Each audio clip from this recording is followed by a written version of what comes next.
গতকাল ছিল 25শে বৈশাখ। আমরা সবাই মিলে ছাদে একত্রিত হয়েছি কবিগুরুকে প্রণাম জানাতে। আমার দিনটা যেভাবে কেটেছে সেটাই তোমাদের সঙ্গে ভাগ করে নিতে এসেছি।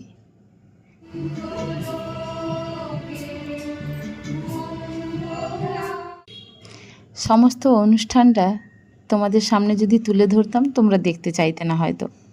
প্রায় 2.5 ঘন্টার অনুষ্ঠান ছিল, তাই ছোট্ট ছোট্ট ভিডিও ক্লিপ আমি একত্রিত করে তোমাদের সামনে তুলে ধরেছি।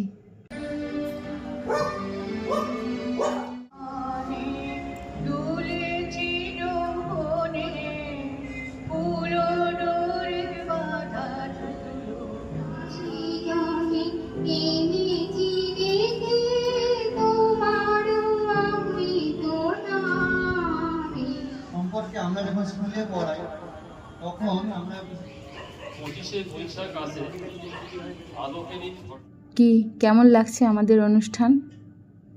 আমরা তো খুব মজা করেছি, খুব আনন্দ করেছি।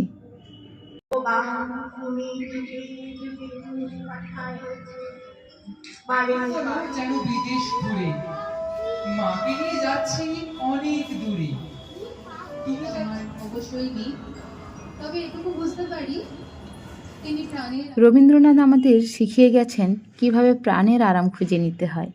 এই রবীন্দ্র জয়ন্তী আমাদের মনে করিয়ে দিল আমরা একে অপরের কতটা আপন।